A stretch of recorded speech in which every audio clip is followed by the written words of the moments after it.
Since 2015, Jared Stillman has rocked Nashville sports. That team freaking stinks. And now he's back. The takes are hotter than ever. I mean, let's be honest, he just can't coach. Welcome to Stillman and Company.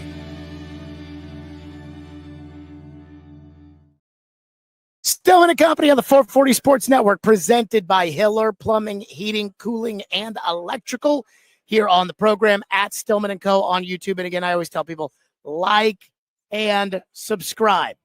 And I think I've hinted at this. I don't know if I have said it.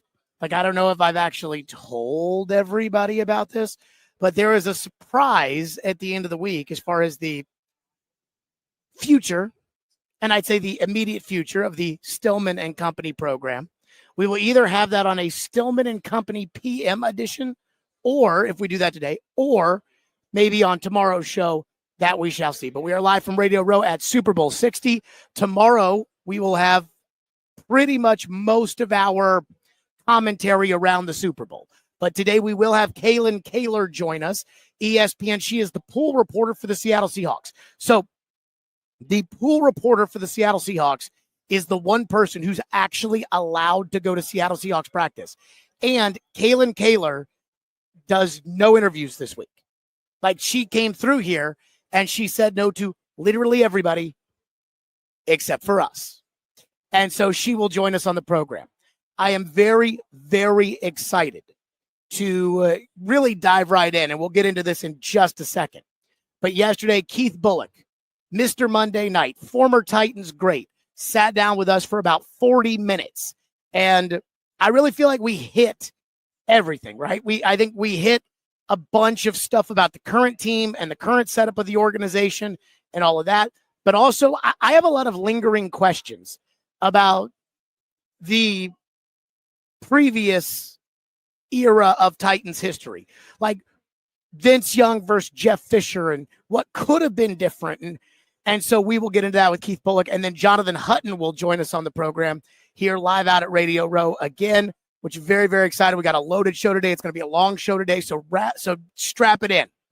And let's get going. First, though, before we get to Keith Bulluck, and again, this is probably of anything, this is probably one of my favorite things, that we've done at the Super Bowl. And we've done a lot of things at the Super Bowl over the years. Oh, and by the way, my Patriots take about the 2006 Bears has gone absolutely viral. Barstool Sports apparently wrote a whole thing about how I had the dumbest take at Radio Row. So to me, I feel like that's an honor. But first, let's talk about Hiller Plumbing, Heating, Cooling, and Electrical. They are the presenting sponsor of this program here. I love Hiller. They've taken great care of my home for years. They can do the exact same for you. Anytime it comes to Hiller, I know I can trust them with my home. That's why I don't even hesitate for a second. They've been in business since 1990. They are family owned and operated, and they have true transparency pricing, which means when you call Hiller out to the job, they will line item everything for you. They will explain it to you so you don't feel like you're getting taken advantage of. And I would not use Hiller myself if I ever felt like they were taking advantage of me. And the last thing I would do if I ever felt like they took advantage of their customers would tell you about it. In fact, again, I've told the story. I had Hiller out to my home because Lindsay and I felt like we needed a humidifier in our home. We needed to put a humidifier in. And we had Hiller come out, and Hiller checked out the humidifier and our HVAC unit and everything. And they were like, hey, we can do it, but it's going to cost a lot of money and it's going to be a lot of work. But you could go with this alternative plan, which had nothing to do with Hiller. And that's the route we went. That is the honesty and integrity with which you get with Hiller Plumbing, Heating, Cooling, Electrical. Proud supporters of the Preds, the Falls, and Vandy. Hiller, call the Hat Fish Truck today. Okay, without further ado, let's get to it. Mr. Monday Night, Titans legend, Keith Bulluck on Stillman and Company, an extended conversation. Let's get to it. Welcome back out to Radio Row here at the Super Bowl, and I am joined by not only a Titans legend, not only I think, current Tennessee Sports Hall of Famer, future, I think one day, Titans Hall of Famer. They call it the Ring of Honor, but I think one day. We'll see. They're slow on that. I think one day. They're backlogged on that. So I actually, I have some insight into that because Keith Bulluck, when I I think I've told this story, so I think I can tell it again.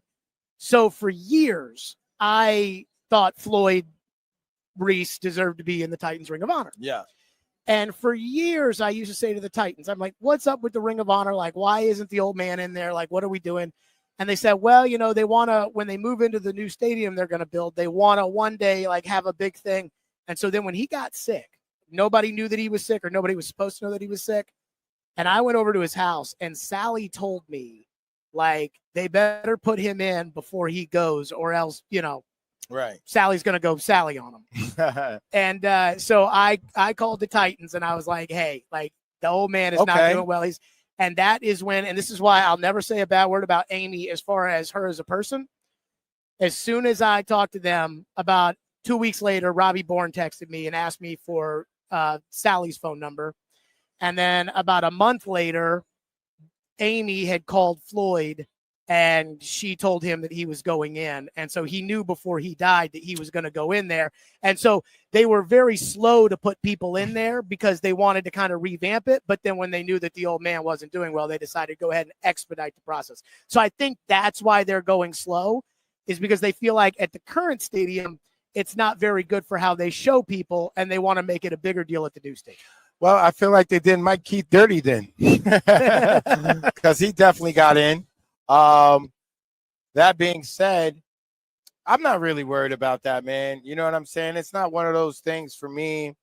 I know that eventually I'll be in the Ring of Honor. Whenever it happens, it happens. It's that Floyd story was great because Floyd Reese is one of my favorite people within the NFL. You know, like Titans organization, of course, but I've met great people, but Floyd is definitely, you know, what I love most about Floyd is he's a real person. Like, he'll talk to you. Like, you know, I felt very comfortable going up to Floyd's office, talking to him about why we're letting Eddie George go and, you know, different draft picks and what we need. And I was a young kid at that time. I didn't know you weren't really supposed to go to your general manager, and talking about like those type of things. But Floyd didn't care. He was open like that. He and my agent actually had a great relationship. And, you know, there are definitely other organizations that I'll tip my hat to, but I'm definitely glad that I was drafted to play for the Tennessee Titans and still be able to represent them this day. So I do want to look at the current team. And by the way, Keith Bulluck with us, former Titans linebacker, and he's the host of the Bull's Eye View podcast. And so I know that was a big thing that you've put out there this year. You've been keeping up with the team. I mean, you've always kept up with the team, but you've really been keeping up with the team now on your podcast. You talk a lot about the current Titans. Keith, team sucks. And not only does the team suck, but like I had somebody tweet me yesterday, and people say to me, they're like, you're not a real Titan fan. And I'm like, that's not true. Because I am. Tell your Titans history. When did you become a Titans fan? I've been a Titans fan longer than you've been a Titans fan. So it's, you know, Ryan Leaf, the Believe Network, and he and I were chatting earlier today, and I've gotten to know Ryan a little bit over the years.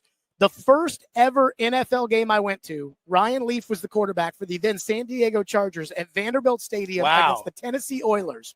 I was in the 3rd grade, and I told my dad, I said, because they lost to Ryan Leaf and the Chargers, I said, Dad, I'm not coming back until the new stadium. Team sucks, stadium sucks. It was like it was early September, so it was like 99 out there, and it was the old turf they had at Vanderbilt. Yeah. So the heat definitely comes up through that turf. And the stadium at Vanderbilt was awful. I went to Vanderbilt Stadium for the first time this year, so I can only imagine back then. Oh, it's a million times better now than what it was then.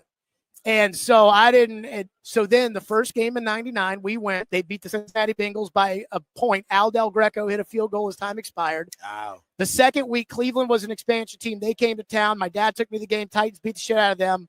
I was all about it. The third game was on the road at Jacksonville. That was my birthday. I turned 11, I think. Damn. And I got an Eddie George jersey for my birthday. Solid. Ended up at the Super Bowl, and I cried when the team lost by a yard. So that is how long I have been a Titan fan. I tell people this. So this is like almost like this is your dream job. I think one of them. I think to a certain extent, yeah. Okay. Cool. I think my favorite part of what I do and it was this way on the radio and it's on this way now, is that when I don't like something that the team is doing, I at least get to express it. Yeah, keep it real. And they hear it. Like, they know, like, yeah, he wanted to sign Sam Darnold and he wanted to trade the pick, and he doesn't think Cam Ward's going to be all that in a bag of chips. And it's not that, I mean, I hope Cam Ward turns into the next Mahomes. I do. I'm a fan. You're just giving your opinion. But that's what I think. And so, I mean, my first real heartbreak in life, I missed 2 days of school after you guys lost to the Ravens in the playoffs in 2000. That was the team. The 2018 was the number one seed. That team wasn't as good as the 2000 team. The 2021 team that was the number one seed and Tannehill threw the 3 picks, that team was not as good as the 2000 team. Your rookie year, that is the best team the Titans have ever had. That team should have won the Super Bowl. And that was my first real heartbreak. I missed 2 days of school after that. I was so sad. If we could do that, I would love to do that. Like, play a game with that 2000 team versus the 2008 team. Because Chris Johnson was special. Yeah, but do you think that defensive line, Javon Curse, hey, that's what I was getting to. Randall Godfrey, Blaine Bishop. Who's gonna when you walk CJ2K out in space? Who's covering him? That's all I'm saying. I just think it would be interesting, and maybe we save that for another time to go through that. Go through the but old I think school. it would be interesting. See, here's the thing that's crazy. You and I could go position by position on those two teams. Yeah, for sure. And we would say, like, okay, Kerry Collins at that, like 2008 Kerry Collins, Yikes. 2000 Steve McNair. Right. I would Steve take McNair. Yeah, right. Sure. So, I mean, the thing. Eddie was still a dog then, too. D. Mace had popped that year and became a number one receiver. Frank Wycheck was still a Pro Bowl, all-pro caliber tight end. The offensive line, Bruce good. Matthews, Brad Hopkins. Defense was killer. Our defense, 2000 defense was way grittier than our 2008 defense. That's for sure. You know what you guys don't get enough credit for on the 2000 defense? That defense, everybody talks about the great Ravens defense. Yeah.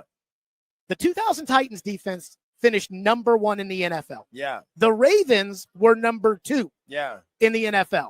But the thing is, history is always written by the winners, right? I know. And unfortunately, that's what that team falls into. And I know that. And it's kind of hard to go around preaching that, like oh, like, you ain't win shit. Excuse my language. No, it's true. We curse on this show. So you guys didn't win. That's what I hated the most, was you guys didn't win shit. He told me, he said, the worst feeling is to lose in the conference championship game, which you did once against Oakland. And he said, that's the worst feeling, because then nobody, like, your season, who gives a shit? Right. He says, at least if you get to the Super Bowl, you know, that's hey, we got to the Super Bowl. We had that. He said, you lose in the conference championship game, it's like you're like all the other fucking teams. You got there, but you didn't get there. And so that's why I love playoff football, because all the chips are on the table. Like, if you're really that guy, if you're really a performer, you should not have a bad performance during the playoffs. You know what I'm saying? Just because you worked to get to that moment, and you should be prepared. Okay, let's talk about the current Titans. Let's do it. Fix them. How? I'm interested to see what Robert Saleh does, but what I like so far is they're putting a good coaching team together, right? It starts at the top. Everyone says it starts at the top, so it starts with coaching staff. So at least you know Saleh's a good defensive coordinator. Dable's a good offensive coordinator. Obviously, Bones Fossil is a legend. Yep. Becoming legendary. So all that together, you just hope they come together and have great chemistry, right? So that being said, you just got to sit back and watch. I know with the media all the time, you judge what they have right now. This is what they have, but let that shit play out, man. Like, let's get to, for me, I'm not going to say nothing till October, but I'll like, if something starts to stink, like bad football, you got to call it, because we noticed bad football pretty much right away, not right away, but into Callahan's tenure. We kind of noticed, and we kind of like let it play out, and we saw how it played out the second year. I think what we have to start doing, because Tennessee is only 25 years old. The Titans are only a 25-year-old franchise, so we're still in the beginning.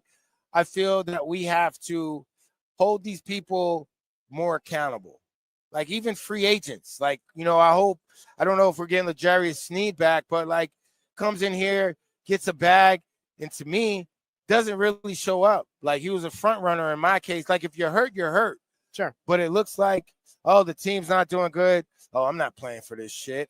He's not a Jeffrey Simmons. That's why I respect Jeffrey Simmons, Kevin Byard, Jarrell Casey, like those guys that were here through their tenure that, kind of brought the Titans back to prominence during that time, right? I was there in the early years. Stephen, Eddie, they did their thing. Frank did their thing. I had some more years ago. We brought it back, and then it went down, and then those guys brought it back. Now, who's going to be the guys to bring it back? That's really what we're looking for. And I know Jeffrey Simmons is one of those guys, but needs more. And they need someone to bring Cam Ward along properly. So I put that on the general manager. And I don't say like I put that they're bad on the general manager, but to your point, like we've talked a lot about Floyd. Floyd drafted McNair. Floyd had a plan for McNair. Like we're going to sit McNair. We're going to sit him for 2 years. We're going to bring in Chris Chandler. He had a plan, even for you. Like he liked you for a long time, saw you at the Music City Bowl practice, drafted you. It wasn't like today, if you got drafted into the NFL, it'd be like, all right, Keith, we now expect you to go be the star of the defense today. But on your team, I don't even think you started as a rookie. I didn't start to my third year, and I'm a very confident person and always have been. So, like, I was thinking I'm a bust because I'm watching Brian Urlacher, LeVar Arrington, Julian Peterson. These are all my draft guys. They're in my draft class. They're balling, been to Pro Bowls, and I didn't even touch the field yet besides special teams. So, yeah, Floyd, great general manager. But my point is the guys they brought in, like the reason that was because Eddie Robinson, who's now a head football coach in college, he was a starting linebacker. Yeah. Randall Godfrey, those guys they brought in were part of that leadership nucleus that, to your point, like, I don't think when you played with your team the way it was, I don't think L'Jarius Sneed could have come in and been like, this team sucks, I'm taking off. And I'm no way. Because I don't think, Eddie George played through everything. Steve McNair played through everything. And I felt like that even trickled down to some of the other guys. Like, I don't ever remember, a guy like Chris Sanders, saying something that was negative that would hurt the team, or I don't ever remember any of that kind of stuff. So that's when I look at the general manager and I hear people talk about culture a lot, and they say it's easy to say we need to build a great culture, but it's really investing in the players and the system with which, and I don't mean system like scheme, but I'm talking about the system with which you develop your players, how you set the expectations for your players, how you hold your players accountable, how you hold your coaches accountable, who are supposed to hold the players accountable. That's the stuff that I look at Mike Borgonzi and I'm like, I need to see a better job out of you in year 2 than I did in year 1, because I think under the Carthon Callahan administration, there was letting a lot of shit slide. Yeah, I feel like a general manager, you got to come in and crack the whip. Like, because at the end of the day, your name, your job, everything is on the line. So you got to come in and crack the whip. You got to be like, this is what we need to do, and this is how we're going to do it. Because if not, like you're saying, things will slide behind slide underneath, under the cracks and stuff like that. General manager has to hold the head coach accountable. Yep. You know what I mean? So you got to have the head coach accountable. And to be honest, if you don't have experience, as much as I love Grant Cardone, it might be tough because there might be things that you might miss, and you have expectations for a head coach to do this and do that, but he's a first-year head coach, and you're a first-year GM, so you're missing the little intricacies that go into building culture, building a franchise. And what I like about Mike Borgonzi, he's been around it long enough with the Kansas City Chiefs, in those rooms, in those war rooms, the draft boards and all those different things, to kind of develop his own idea how he may have wanted to go through things and go about things. And then obviously the first year he has to fix and kind of see what's going on. But now, even what I like best is he's sitting at the table by himself. Chad Brinker's not there. Burke Nighthill's not there. It's just him. Like, Floyd would sit by himself. And when I played, it was Floyd Reese And then the next person after that would be damn it, I'm drawing a blank. I'm seeing him right now. Glad You talking about Rich Snead? Nope, not Rich Snead. Rich Snead was the head scout. I'm talking about Underwood. Underwood. Yeah. Yeah. So it was like Floyd and then Underwood, and then it was Underwood who reported to the head man, who was Bud Adams. Then you got Floyd, and Underwood was in the building. Then you got Jeff Fisher. The Titans came in with, you got Burke Nighthill, you got you know what I'm saying? We have a committee. We got a committee that runs the team. Keith Bulluck with us. Do you think Cam's going to make it? Cam is going to make it if Cam gets a coach that is for Cam. You understand what I'm saying? What I mean by that is for Cam's development as a quarterback, not a coach that just wants the next gig, or just like Norm Chow was here.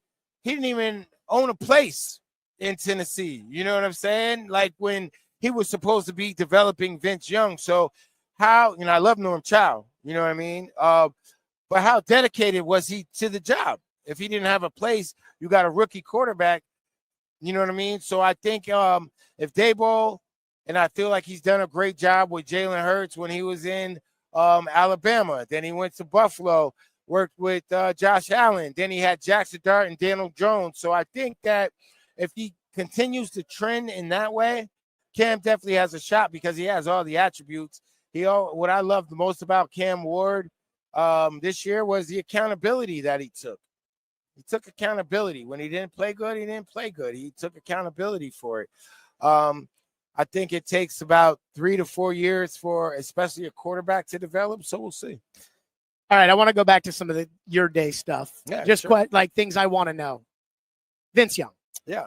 So, it was funny because I didn't get worked up when Will Levis threw the 4 touchdown passes in his first game. I didn't get worked up because Mariota threw 4 touchdown passes in his first game. So last year when they drafted Cam and the fans were like, he's going to be the next great Mahomes. He's going to be. I'm like, guys, I lived through Vince Young and I lived through Mariota. And people forget Vince Young was the biggest fucking superstar after that national championship game. Yeah, he was. And he comes into the league and immediately lights the league on fire. Yep. The team wins games. Now, his stats weren't very good, No. but the team won a shitload of games when he got, I think they were 8-4 under him. Mm-hmm. And the next year, team makes playoffs, but Vince wasn't as good. And then all the stuff started coming out about Vince and Jeff, and then Vince wasn't working hard, and Vince wasn't. I am convinced of 2 things. 1, if Vince had Cam's work ethic, Vince might be a gold jacket quarterback. 2, if Jeff Fisher had gone all in on Vince, and instead of hiring Norm Chow to run a different offense and then bringing Dinger back in and running Dinger's offense, if they did what the Ravens did with Lamar Jackson, which is, okay, Lamar, you're a special athlete and a good quarterback. We're going to put a thing around you. I think Vince would have had a shot. And I also think part of the reason that Vince turned out on Fisher was he felt like Fisher wasn't in on him. So from somebody who was there, but not like didn't have skin in the game on Jeff versus Vince versus because you play defense, am I wrong about what I thought about Vince Young? Could Vince Young have been that good? Go back to the Vince era. What did you make of that and why it didn't work? That's great. I feel like you hit it right on the head. Like everything you said, in my opinion, because I was there, so everything that you said, I feel like you hit it right on the head, right? So, yeah, VY could have had a better work ethic, right? But then I also feel the adults in the room needed to kind of put their arm around him and maybe talk to him about it, right? And I'm not saying that they didn't, you know what I mean? But I know Billy Volek left. Billy Volek left, and then they bring in Kerry Collins.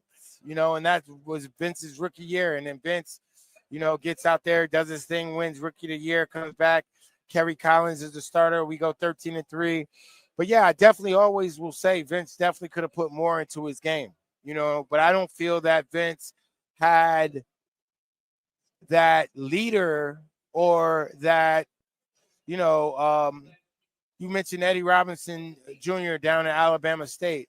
So I had guys in my room that were dedicated to, helping me become a better football player. Agreed. Teaching me how to be a pro, teaching me what to do, what not to do. And I don't necessarily know that Vince had that in his room. I'm sure Kerry told him some things, but at the time, you got to remember, Kerry was on his farm in North Carolina minding his business, and they give him a call, and now he's in the NFL starting on Sunday. You know what I mean? So I think a lot of that, you said it, man. A lot of that, if Vince maybe developed and had a better work ethic at the time, and if the Titans would have, put their arm around him a little bit more and been like, look, bro, this is what needs to happen. And I don't feel that look, bro, conversation was had because he wasn't Jeff's number one pick. Yeah. We all know that. It was had, but it wasn't had with the, hey, Vince, I care about you. Right. It was, hey, Vince, you work for me. And I don't think Vince probably took that. No, definitely not. I think he took that like, these people aren't looking out for me. These people aren't. And I can't speak for him, but if outside looking in, and I just know, like, we're similar people, it's one of those things, man. If you're not fucking with me, I'm not fucking with you. Yeah. Well, I'm down for my teammates, but you guys up there, and I'm not saying that's how he went about it, but I know if I were in his shoes, that would have been my situation. So Floyd told me that with Steve, if Steve felt like you disrespected him, he was done with you. And that's why when they wouldn't let Steve in, because Bud was worried about paying the contract, right, he knew, like, that's it with Steve, because Steve feels disrespected, and Steve's not going to come back. That was the ultimate disrespect. Like, you're showing up to come work out. First of all, I just remember seeing Steve sitting on benches. I don't really remember him working out. Like, he just was just country strong. Like, but you're coming to do your off-season program, and they're not letting you in the building. As teammates, we felt disrespected.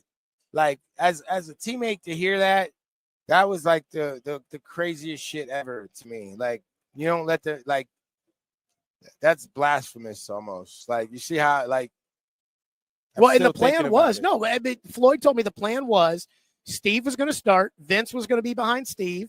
Steve was on board. Vince was on board. Jeff was on board. Floyd was on board. Bud was on board. And then when it came to, well, if Steve gets hurt in the offseason program and they haven't redone the contract, they're on the hook for the $28 million or whatever it was at the time, which was astronomical. Right. And Bud freaked out. And Floyd said to Bud, if we don't let Steve in here, that's it. Like, Steve's never going to like us again if we don't let him in here. Bud said, don't let him in. And that, God damn, old man. I know. Rest in peace to both of them, but come on, Bud. We got to do better. Now, I there's another old school Titan opinion that I have that, so I know you didn't play on the Super Bowl team, but I feel like you probably know enough about it. Yeah, for sure. The 2000 team, the year after, I thought was the best team the Titans ever had. I think the third best or the second best team the Titans ever had was the 2002 team. It started off 1-4, went like 10-1 down the stretch. The Tennessee Tyrants. Got lucky on the Joe Nedney fuck around with the Steelers at the end, and then went to Oakland and Robert Holcomb fumbled the ball and John Simon fumbled the ball. Back-to-back fumbles. And we were winning. I know. But again, what did we say earlier? If you don't win the game, it doesn't mean shit. So the fumbles and you end up losing to the Raiders. I believe that was the second best team. That team was better than the team that went to the Super Bowl. You know what? I'm to be fair to that team that went to the Super Bowl, I don't know, but I know that was the best team that I played on. So you think that was better than the 2000 team? I wasn't. Because Steve was a better quarterback. I was a special teams player then, so I can't really talk about because that defense was nasty. But I was better. That defense was better than ours because they were more mature. And I think about that AFC Championship game. That was my first year starting. So I wasn't at the level of player that I needed to be at, just like football-wise. Like, because the shit that they were running was so simple. The Raiders? And I just wasn't there yet. Like, it's that, but that y'all let Bill Callahan fuck y'all up. But that goes to show, but then Bill Callahan's a dumbass. He goes and takes that same offense that Gruden put in and ran it into Super Bowl. That's why Tampa blew them out. I know. Because Gruden's like, oh, this is my offense. When they do this, you do this. When they do this, you do this. That's why the defense dominated the Oakland Raiders. That's why Bill Callahan hasn't gotten a head coaching job again. Maybe he has, but College. Mm-hmm. And he was like an interim coach. What do they know? But I, the team the year after that was Steve's MVP year. I think Steve finished either second or third in the MVP the year before. Steve became that 7-9 year in 2001. That's when Steve really kind of broke out as a passer. So because Steve was a better passer in 2002 than he was in 99, that's why I would go with the 2002 team. The team the next year, Floyd told me that Bill told him after the year, you lost to them in a really close, very cold playoff game. You lost to them. Oh, shit. It was and like then -13. They beat the Colts the next week, and then they beat Carolina in the Super Bowl. And Floyd said that Bill told him afterwards, you guys were the tough. You guys were the toughest team that we played. They said you guys were, if Floyd believes that if you guys had beaten New England that day, you would have won the Super Bowl that year as well. When you look back at that team, do you have a lot of regret about not winning a Super Bowl those early years? There's no regret. It is what it is. You play it out. Every game, besides that game that you're mentioning, that New England game, every playoff game that I was in, the team benefited from a turnover. We turned the ball over. So that's what I know. You can't turn the ball over in the playoffs. Yeah. You turn the ball over in the playoffs, that's an extra possession for the offense. And it's like base. That's why I love playoff baseball, because every pitch counts, every out counts. If you're a true baseball fan, you're watching that shit like, oh shit. You know what I mean? Mm-hmm. Every pitch counts, every out counts, all that shit matters. So for me, it's one of those things that I don't have regret. We just didn't win the game, man. We played our asses off and we didn't do what we needed to do to win. Do you look back at your tenure with the Titans and think, man, the organization should have done this or should have done that, and they let us, the players, down at any point? Well, I think when the old man died, when Bud Adams died, I say that respectfully. When Bud Adams died, I just feel like a lot of things went haywire. I don't feel like his family was ready to take over, and they didn't necessarily understand the ins and outs of being an owner of a team. And I feel like we're still going through those phases now. I think Amy Adams-Strunk is starting to, maybe get her sea legs a little bit, if I may say, like on this ship, to figure out how things need to be ran, who needs to be in place, the type of people that need to be in place. You mentioned culture before. I don't really see a football culture with the Tennessee Titans organization. There's no football culture.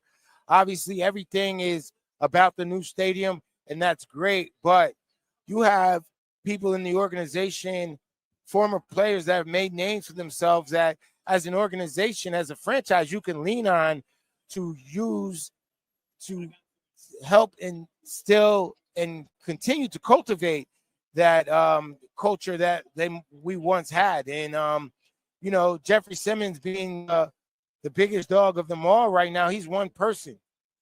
Who else? Cam Ward does a great, but he's a rookie. And it's almost to what you said. It's not fair to put all that on a rookie. No. And remember how much Derrick Henry said Eddie played a role in him kind of developing further and becoming a better player in his career. Yeah, and to that, what you're saying, like when I was playing, we had Marcus Robinson in the building. Robert said he worked for Floyd Reese. Al Smith worked for Floyd Reese. Eddie would come back to games. He would be on the side, like, you know what I mean? So once you lose that disconnect of former players, where do these young men have to go to revert to? If you don't have them in the building, like our player personnel coach was a former player. Like, it's just a guy now. So they just have guys trying to do football things, and guys are not football guys. So that's why I'm not saying, oh yeah, hire me. I'm not looking for a job.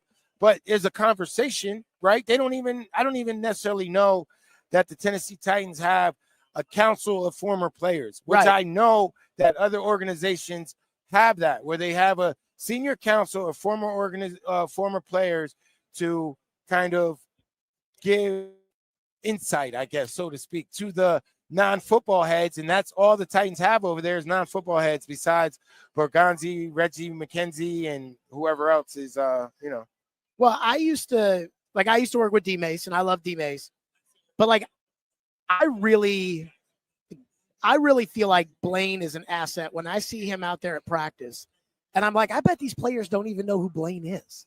That's and they crazy. don't know that Blaine was like one of the baddest motherfuckers in the league and that's for a long time. I feel like that's disrespectful. I feel like that's disrespectful to Blaine, Derek Mason, like good football minds. And, you know, it might be one of those, and that's the disconnect. That is the disconnect because, you know, to be fair to Amy Adams Strunk and her stat, like they had to bring in and put people in that they felt could get it done. They don't know. You know what I mean? Like they have no connection to us.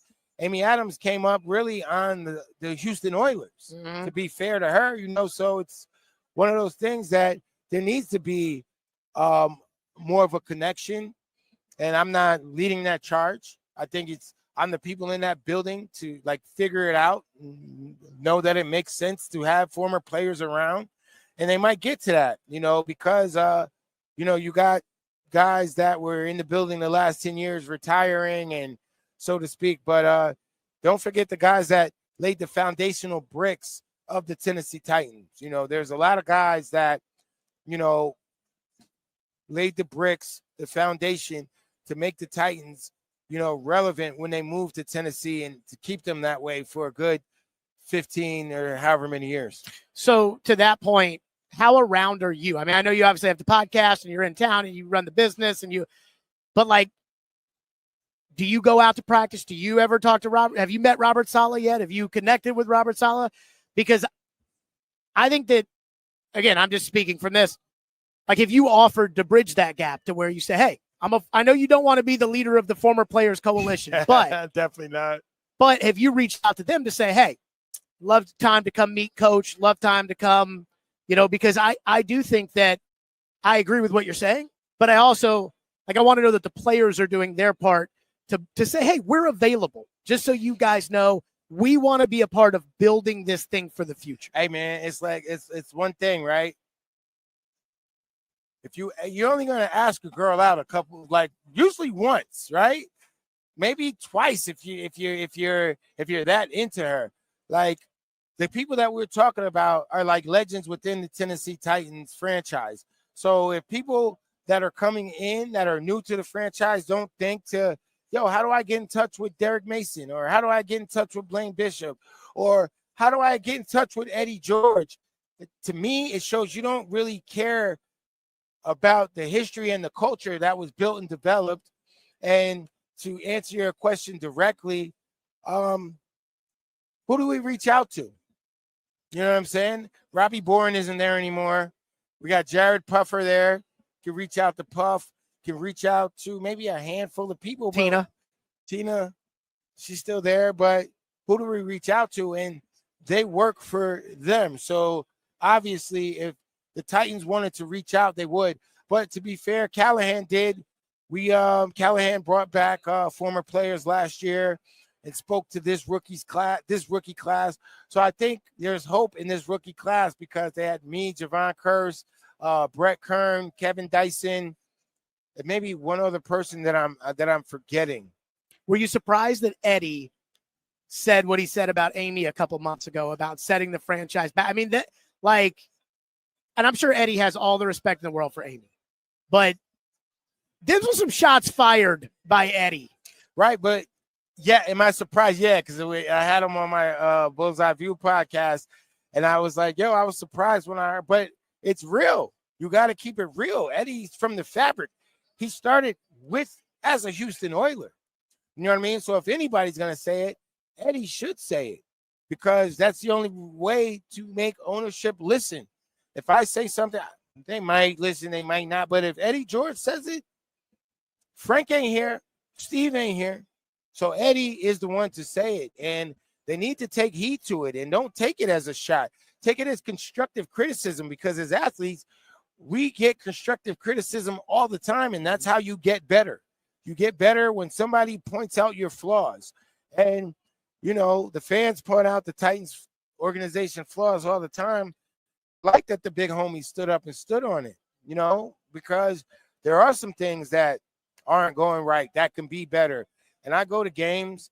I like to go to games now when they're losing, so I can kind of see what the atmosphere is. And I like to get there for pregame to see how ownership feels about it, to see how the coaches go through pregame, to see how the players go through pregame. All those different things matter, and to show my face, because I do care. You know, it's almost like your college team. Once you're like football player, for whatever reason, you can't shake your college team. You can't shake the teams that you played for if you played long enough. So people are like, oh, what's up with your team? What's up with you? I don't go there. I don't play for them, but I'm vested for, I guess, the rest of my life. So let's get to it. Okay, tell everybody about the Bullseye View podcast. I've seen the clips all over social media. I've watched a couple of episodes. I think it's got this really good, like, old school, new school kind of approach, although you're not really old. I'm not. I let them take it where they want to take it, but for me, the Bullseye View, people have been talking to me forever to do a podcast. By the way, if you were to grow your beard out, would it be like a gray beard like Derek's beard, or would it wouldn't be as gray, but it would be, I definitely have some white for wisdom. So maybe it is great. A little old school, new that's school on the white. Bullseye View podcast. It's white for wisdom, brother. It's white for wisdom. It could be great. Take it how you want. But yeah, for me, it was like, that's what I love about the podcast space, right? Because there are no rules. So I didn't know which way to take. I was like, I don't want to just sit down with former teammates. I just don't want it made sense. I started during football season. Let's get my former teammates. Let's catch up. Let's see what they're doing. Sure. Cortland Finnegan episode may have dropped today or tomorrow. I know people are looking for that. But then also give a perspective from my point of view. So now it's the off season. We'll get into more business and entrepreneurial things. The last 15 years, I've been a business owner. I've been an entrepreneur. I've created, funded, and started my own businesses, so that's a big part. And then the off season, what do players do in the off season, right? Mm-hmm. So that's a part. So all of this is encompassed in Bullseye View. Right now, you go on Bullseye View TV, you'll see episodes from former players, different perspectives. My guy Nas Cook, a young dude from NBA, played football at Princeton. It was cool to incorporate that because at 48, you're giving a 48-year-old perspective, but I got a 23-year-old who played, football at the collegiate level, has opinions, wants to be a GM in the NFL one day. So, it's Gen Z versus Gen X type situation, and we're going to just keep building it out. And I think it was great for the Titans fans this year just because the football wasn't that good, and they gave me compliments on my show. So, hey, let's keep doing it. They had to compliment somebody. KB, thanks for stopping by, man. When am I need to come on the podcast. Again, this podcast audience needs to go subscribe to the Bullseye View podcast. Subscribe on YouTube, wherever you get your podcasts. I need to come on the podcast someday. You're coming on the podcast, and I have it perfectly for you because what I do like about your show when you're on the radio, your podcast now, is you keep it real, man. And I feel that the insight that I just got, knowing that you grew up a Titans fan, like, I know you're not trolling. Like, you're being for real. Right? People get mad at me. I mean, I will show you this picture. I posted this when we got it. The preschool. My son's 1 year old. The preschool sends us pictures. And this was him as 1 year old at preschool with his Titans hoodie on, looking like Bill Belichick. I'm like, who buys their son a 1 year old uptight? You think he's rooting for the team? So, like, and that's what I'm saying. Like, you're coming through with a real opinion. So we're gonna do a draft episode with you. Okay, sweet. So I know you'll be ready. You'll be our Bullseye View draft analysis. That I can work with. KB, thanks for stopping by, man. Appreciate yourself. Keith Bulluck, Bullseye View. Yep. Go like the podcast. Everything else, we continue. Okay, Mr. Monday Night, Keith Bulluck, joining us on the program. And I got to say, I didn't know what to expect when KB came on the show. I didn't know if it was going to be, I knew it wasn't going to be like adversarial because we went to dinner the night before, and I love Keith Bulluck. But, man, I will tell you, I am very much looking forward to doing his show, to doing the Bullseye View. Okay, we have another extended conversation. Jonathan Hutton sat down with us, again, right after the KB interview. Jonathan Hutton sits down with us. And, again, there's this one lingering question that I have that I even asked the Titans yesterday when I saw a member of the Titans contingency about. And that's where we start with Jonathan Hutton. Back out at Radio Row or Media Row or whatever the hell you want to call it. Yep. Out here with Jonathan Hutton. I will say this from Outkick, Hot Mic with Hutton and Withrow. Go ahead. And I feel like this is now, my fourth Super Bowl. And I feel like every single one of these have been involved with getting you on the show, but also with basically saying, Hutton, lead the way for me. Show me where to go. Show me what to do. And that ended up with me last night eating as much as Donovan McNabb and feeling bad about it when I woke up. But the worst service we've ever experienced. At least I thought that. You guys were talking and Chad was talking about how bad the service was earlier today. I didn't think it was that bad. I thought it was fine. Here's why I think it's bad. The worst service comes from whenever there's already a predetermined gratuity on the tab. 25% was already on the tab no matter what. Right. By the way, this segment presented by Serendipity Yachts, cruises and events. It's more than a yacht. It's serendipity. Sorry. I don't even know where that came from, by the way. Right here. It was right here on your table. Oh, okay. You should keep this now. Hutton, I need you to answer a question for me that nobody has been able to answer for me. Okay. Okay. Why did the Titans hire Robert Saleh? Not who wanted Robert Saleh, not who, because TD, in my opinion, is not putting that on ESPN stationary if he didn't hear it from somebody who. I think he definitely heard from someone. So, but again, and I know people will say, leader of men, and he's okay, but he was 20-36 as coach of the Jets. I'm willing to forgive that as a Jet clown show. I'm not putting that all on him. But what exactly was the draw for Robert Saleh as the coach of the Titans? Because he had his shit together. Did nobody else have their shit together? I mean, not to the staff that he's being put together. I mean, if you're gonna walk in, the whole sales pitch was going to have to be about the offensive coordinator with him. Had to be, because that he failed at that in New York. He got that miserably wrong. And in New York, the Jets are always fighting themselves. But I mean, if you're getting another job and you don't want the coach who doesn't have the experience, doesn't know how to put his first staff together, never called play, you have to go with the coach who's probably been fired recently. Sure. I'm more interested in what he's learned from those mistakes, what he still feels like will work well, even though it didn't work there. I think that's a big thing too. I'm about to sneeze. And I would also add, it's the staff that he put together that's the opposite. Everything's the opposite, not just him. And I also think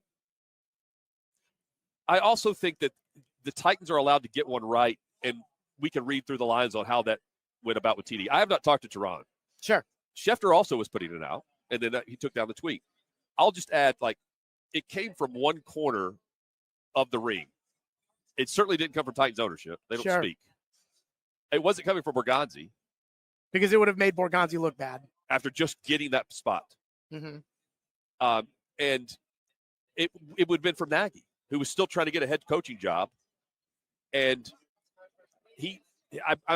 his side, his agent would have said, Borgonzi wanted him, but ownership stepped in.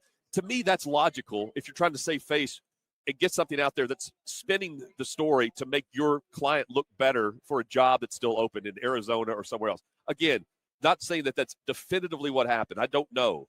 But it's not always, 1 + 1 = 2 here. I think the easy math is on Nagy's side because everyone's preaching it's Nagy and his staff until it wasn't, and it was Robert Saleh. But it still doesn't really explain to me why Saleh got the job. And here's what I would say.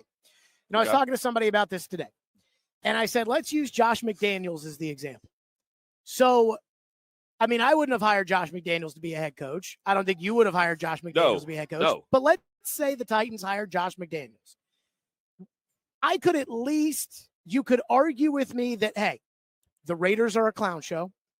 And Pete Carroll, is not the worst coach in the NFL, but Pete Carroll's team was the worst coach team in the NFL. Right. The Raiders are a clown show. That's not Josh McDaniels' fault. Nope. Look at what he's done with the young quarterback in New England. We think that he can do that with our young quarterback here. Let's hire him. That if they had hired Brian Dable as the head coach and they had said, hey, look what he did with the young quarterback in. Okay, fine. I get it. He has experience. It's not great experience, but most of the guys you hire aren't going to have great experience because most of these guys get fired. But Saleh doesn't really meet any of that. And even the leader of men stuff, is Saleh really a great leader of men? Did that happen in New York? Here's what I'll say. Here's how he got the job. There's only how many coaches were just hired? I mean, I'm going to say with this pool, that matters. The pool of coaches that were just interviewing everywhere. Sure. How many coaches that were just hired do players know before they go into the first meeting? They already know the expectations from the coach. They know what the coach is about. They hear the voice. They know that business is picking up. John Harbaugh, probably Stefanski, but I say probably, like, I don't know what he's really like behind the scenes. Yeah. How he can, Robert Saleh, Jeffrey Simmons was all about that. They know before they even step foot in the first meeting, this dude means business. Does he? Absolutely. Like, did he with the Jets? But I'm saying, like, I had somebody with Sirius tell me off the air, they were like, yeah, this stuff about Vrabel 2.0, he's way softer than Vrabel. I like who everyone is, though. Okay, but he's the closest candidate to him. I don't think that. I do not think Robert Saleh. Well, I'm not looking for a coach to be the next Mike Vrabel. But I know what you're saying. If I had to say who would be the closest to Vrabel. Okay, we're not. The players are. Jeffrey Simmons is talking about wanting everyone to be held accountable and the standard being set. Jeffrey Simmons wants his ass kicked out of practice, I guess. Yes, but there are a lot of – Mike McCarthy can do that. Yeah, but wouldn't you're the one saying Mike McCarthy's an old school guy who's maybe doesn't connect with the locker room, right? No, I'm just saying that Mike McCarthy gets overlooked because he's too fat. Maybe, well, not with like Aaron Rodgers. Well, I mean, to me, the difference between Mike McCarthy and John Harbaugh is that Mike McCarthy people think is a dumb slob, and people think John Harbaugh is a great leader. Let's bare bones this though. Okay. I think the only shot at the Titans hiring an alpha, you would agree that they hired an alpha, right? You think he's a beta? Well, I mean, when he got fired in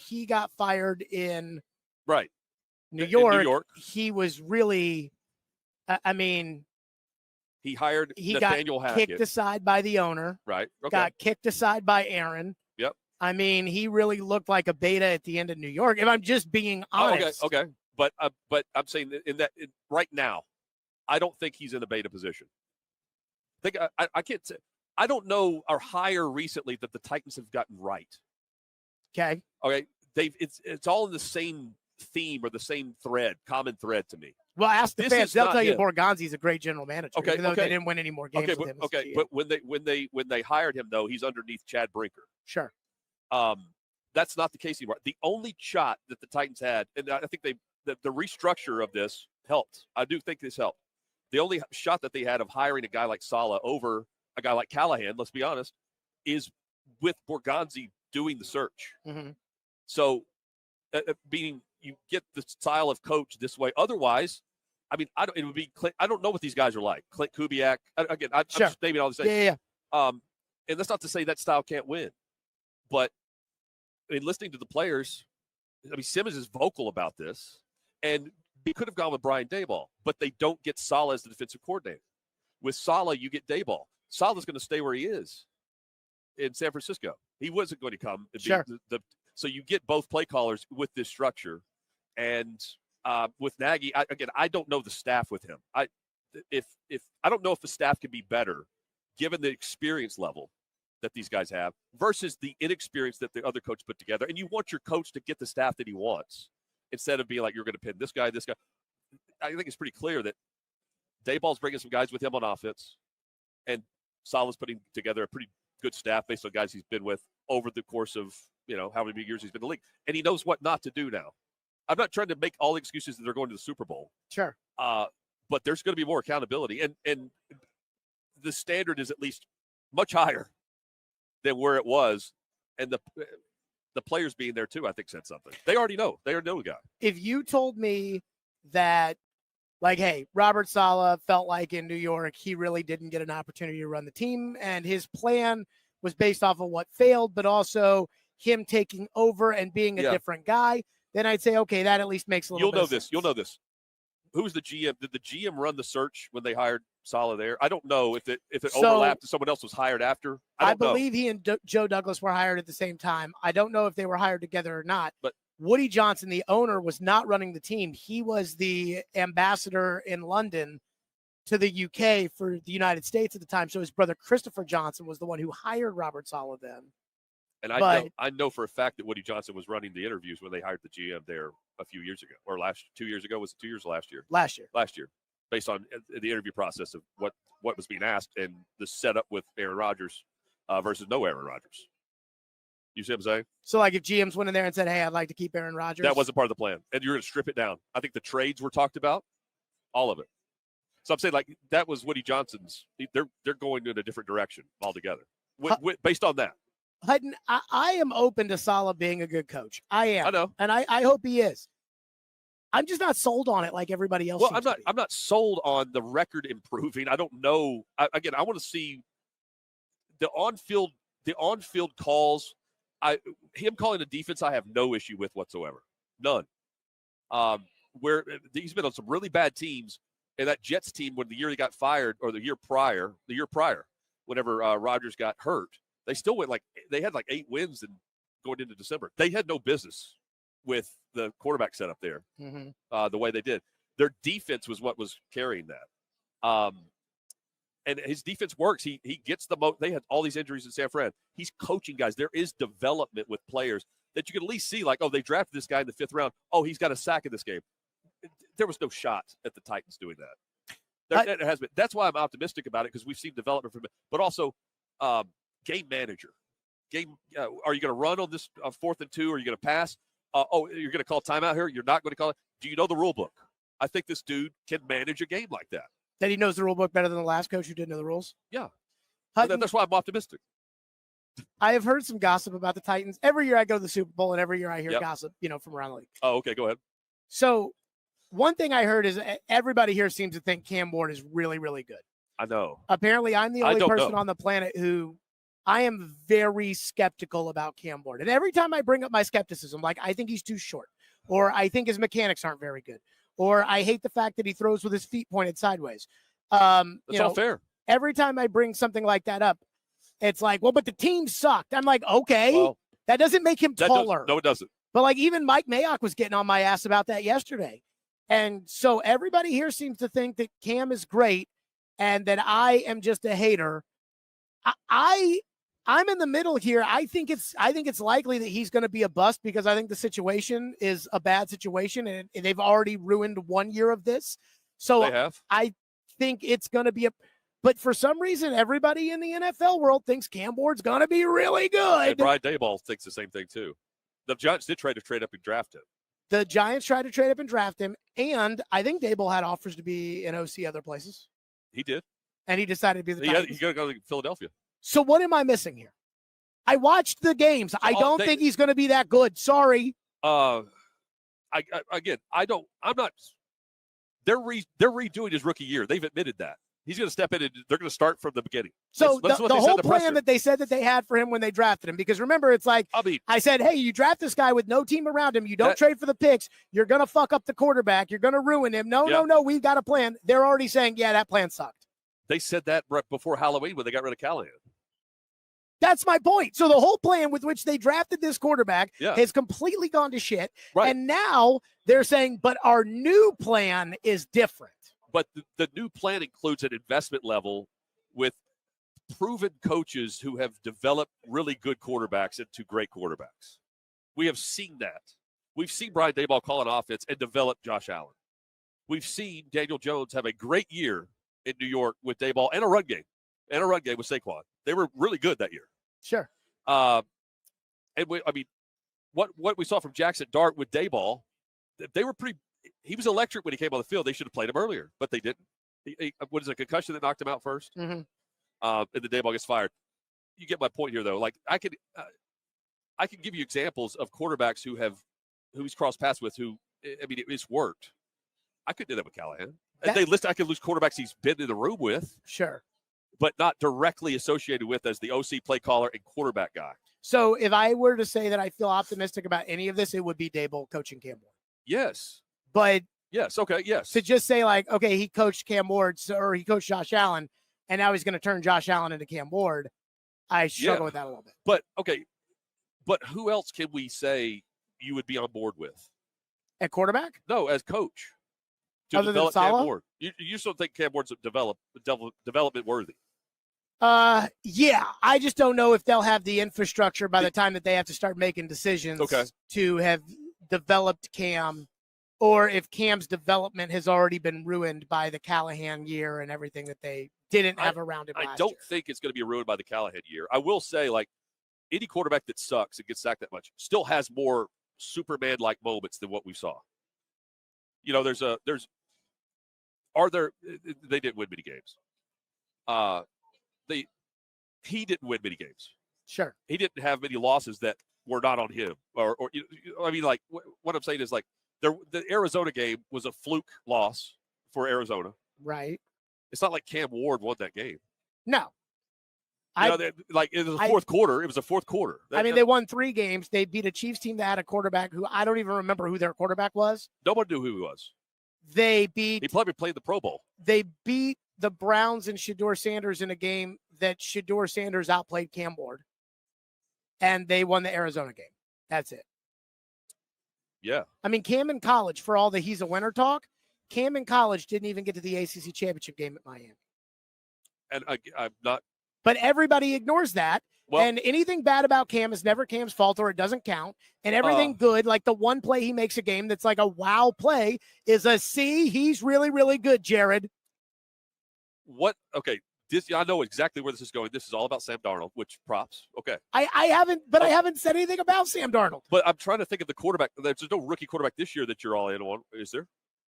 Like in this year's upcoming draft? Have the Titans been sucking to the point where they're like this year, where they could be the first overall pick? Now, we know they screwed that up. So if this year were last year. If this year were this year and they didn't draft Cam Ward, they traded the pick. So if they had Carter at third and the Giants end up with. Well, you got to remember, not only if that were to happen, you also would have the first pick and like maybe the second pick. I understand that, but okay. Here's the way I would look at it. If the Titans were in the exact same position this year that they were in last year, so they have the number 1 pick and they don't have an answer at quarterback, would I say, okay, Fernando Mendoza's the guy, as opposed to last year when I said just because Cam is the best quarterback in a bad quarterback draft does not make him worthy of the number 1 pick. I think Mendoza is a better prospect than Cam. I think Mendoza is worthy of the number 1 pick. I wouldn't love it because I think he's like a Jared Goff level prospect. Now look at it from the current situation. You're not drafting a quarterback at 4, are you? No. So you said you pass on Sam Darnold. Like, I don't know what they've ended up doing. Like, I'm not saying they should get rid of Cam. I know. I'm saying, like, I want to see him actually have some structure and development. It was pure chaos last year. Like, he comes into and again, he's got to be a pro. He's the number 1 pick. There's a standard there. He's not number 1 worthy. Sure. But I'm not giving up on the fact that they can't develop him. And he could be. He's good. He's not great. He's just a good quarter. And that means the Titans aren't going to win many games. So I'm not here like singing his praises. And I'm not. What's it called? The Cam Ward. What's this Cam Ward excuse of the day or whatever you do? We did have the Cam Ward excuse of the day. I forgot about. I'm not trying to do that. I'm only saying I don't know, and they're putting the resources behind everything they can to do it. And I can't think of a better situation than an actual general manager. I know it's coming. I'll cue you up. I'm going to hit the post. An actual general manager, a defensive-minded head coach that's going to actually get a defense that's going to get off the field in critical situations and not give up a late game score because we've seen results, and a offensive coordinator that wants to coach him and is passionate about coaching him, that turned down the Philadelphia Eagles and actually has skins on the wall of him developing quarterback, not just mentioning quarterbacks that have been in the room. The Cam Ward excuse of the day. I wish everyone watching the soundboard he has here. I'm just pulling it up right there. I just think that's. I've wanted to see how you do this. Let me see this. All right, you just click a little button. I think this is He has heartbeat fast on here. I think this. Well, those are just the ones that come with it, like like a drum roll right here. Those just come with it. I think this is a Vrabel cut. About a plan for a rookie quarterback. What is that plan? Oh, it's Morgan. I know with you Paul. work with Brian on that, but what is the plan in terms of reps and Do you have a PK soundboard? I figured like you would. No. Yeah, we've had a lot of discussions with Brian about that, That doesn't and surprise I me. think as we got a plan for our rookie quarterback. We got a plan. We're really excited for our plan for our rookie quarterback. The plan, year later, that plan fucking sucked. Hey, here's the plan right here. Done. Robert Saleh is now the plan. Look, okay, but he's a Borgonzi. Borgonzi was not. He was not in charge until the trade deadline. You could see when things flipped.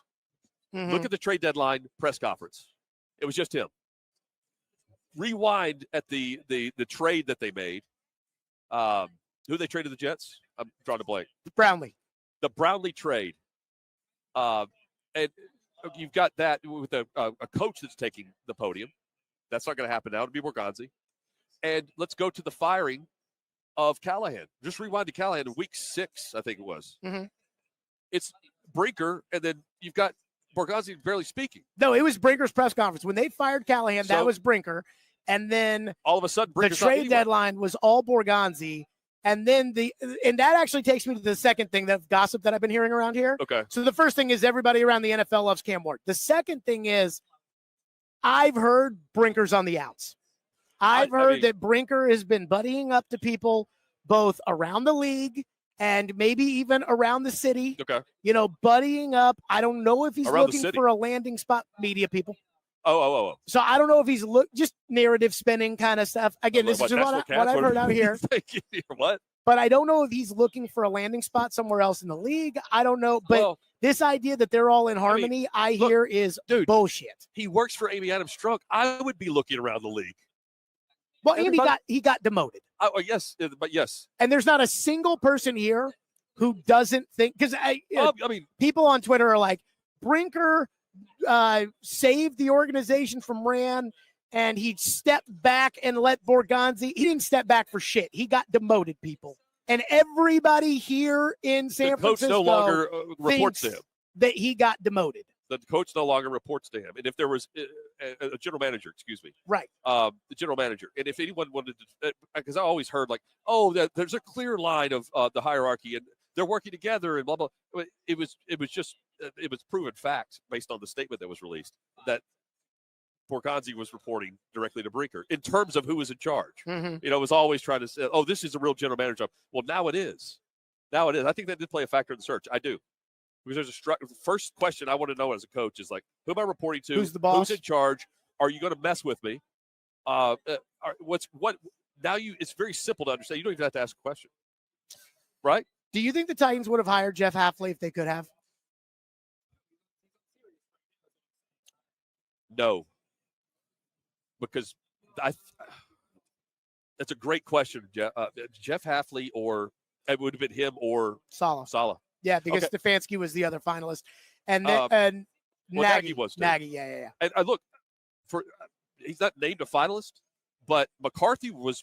They interviewed him twice. You need to take that up with Paul. They interviewed him twice. Did they not? Well, unless they went to dinner with him and they kept him overnight. He came back talked the next about. But Saleh was the last interview. If it was Nagy all the time, this is why I think it wasn't him all the time. And I was one of those that thought it was going to be Matt Nagy. The reason why I don't believe that is Nagy would have gone last in the interview process, and you don't let him leave the building. They let him leave, and then brought in the guy that didn't leave the building. I can look back on it now. Just logistically, how would you set that up? Well, it wouldn't matter to me. I would interview the candidates, and if this is going to work, then we'll figure out a way to keep the coach or not keep the coach. Because Nagy left the building, and if we wanted Nagy, we could have signed Nagy. You know what I mean? Sure, and you're not doing that with Saleh. But I know the interview process is the interview process, but you bring him in intentionally, not on Zoom. Sure. So you book him second. What I guess I look back on it in hindsight. Paul was pumping Saleh's tires for about a month before they hired him. I believe Brinker is the direct line to Paul. So when Paul tweeted out the morning after one of those embarrassing losses, I think it was at Houston, they lost 26-0. Yeah. And everybody was waiting that morning for Callahan to be fired. Paul tweeted out at like 10 a.m. and said, I hear nothing is going to happen. Nothing imminent. Yeah. Which makes me think that Brinker told Paul, nothing was going to happen today. And then Paul tweeted that out. So Paul was talking Robert Saleh. I think it was coming from Brinker. And that makes me think, to your point, that Saleh was the guy all along. Now, I don't know why Saleh was the guy all along, but that's just me connecting the dots. But I think Saleh is, on his end, is a big part of this too. I don't understand this. Saleh keeps saying, I researched this job. This was my dream job. What about the Titans would make this his dream job? I mean, why would he didn't say dream job, but this is the job I wanted. And and I believe that. I really believe he demonstrated to the Titans that he wanted this job. Okay. Why?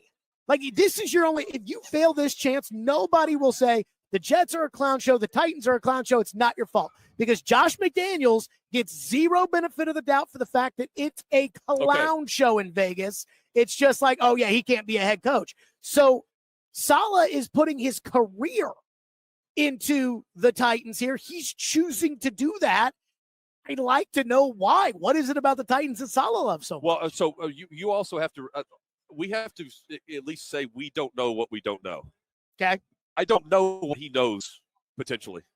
You see what I'm saying? Like, I don't know but if we buy into the fact that Saleh was always the guy, then that's why they didn't trade Jeffrey Simmons. Simmons had a loud voice in this. Yeah, he went on bus and like that. But he went on bus and mentioned Saleh's name right on the, I mean, you could tell he knew. No, I know. And I don't like that, but that's just how the Titans do business. But let the players run the show. Well, I don't know if they're running the show, but Callahan did. Would you prefer, imagine your reaction had Cam Ward been running the show, which was the perception because he wanted to be in these interviews. Yeah, I would have gone nuts about that. I went nuts about it when Cam was entitled enough to say that he should be. But I don't think Borgonzi's making the call just based on what Jeffrey Simmons was. But Borgonzi at the presser did say, the trade deadline presser did say, we want Simmons. He's a foundational piece. We got to have. He's a pillar of this organization. Sure.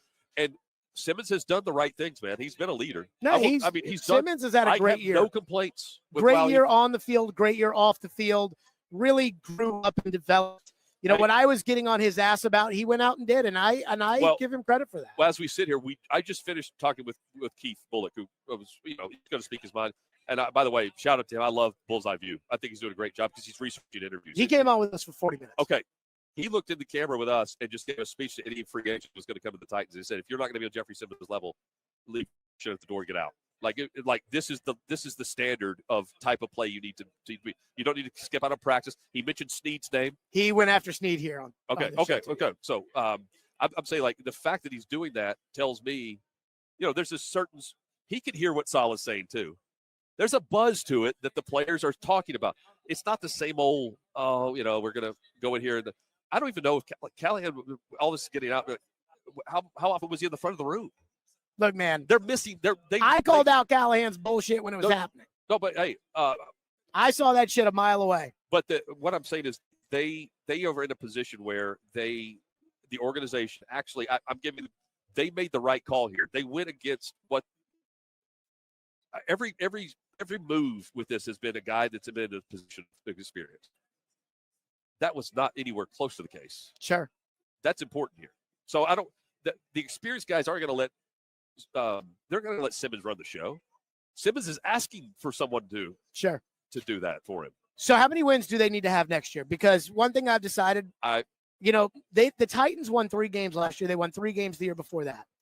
And that just ate my rear end because everyone's like, well, they said they weren't going to be good this year. And I was like, but did they say they were going to be the exact same level of bad? I prefer covering the teams with, the 2019, 2020. I do. I was such a fun run. To be honest, truth, though, they don't have to win a single game. They don't win a single game next year, everybody will be fired. I don't. And everybody should be fired if they don't win a single game next year. Well, okay. They should fire everybody. Not if you lose, it's how you lose. But I'll say they're going to. Well, they lost horribly this year, and people give Mike Borgonzi the benefit of the doubt. Well, okay, but they could be 7-5 and get fired too. By this, we've seen. I mean, who knows? But I think this team needs to win at least 6 games next year. And if they don't win 6 games next year, then you either have the wrong quarterback, you hired the wrong coach, or you've got the wrong general manager, or all 3. I mean, 6 wins. No, it's not. I mean, it's the NFL. 6 wins. 6 wins is what they. Okay, what? I'm not asking for 16. They have been really bad. they're not making the ground up in 1 year. This isn't. I'm asking for 3 games. Okay, I think you're being fair. 6 wins is fair. But here's the reality. They don't have to win a damn game. The stadium next year in 2027 is sold out. I mean, they're going to have new uniforms. They're going to be making a lot of money. Brand new uniforms, new logos. They don't have to win a game. Everyone's going to be charged up for 2027. Yeah, but I don't think they care about that. Like, I think they care.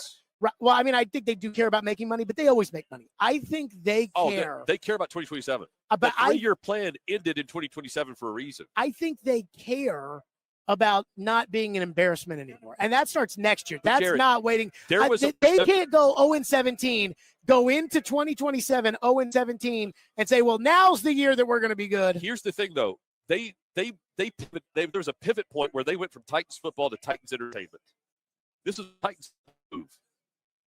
So Titans cares about every entertaining aspect of the building. That's all they've been focused on. They've been focused on football. They brought Callahan back. And they got the GM hire at least right from the perspective of it's football. Instead of it's, well, who's in charge and, are they touring the building?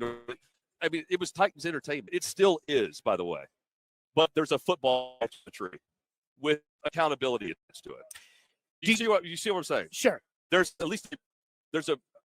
don't think they're going to go. It's very difficult to go 0-17.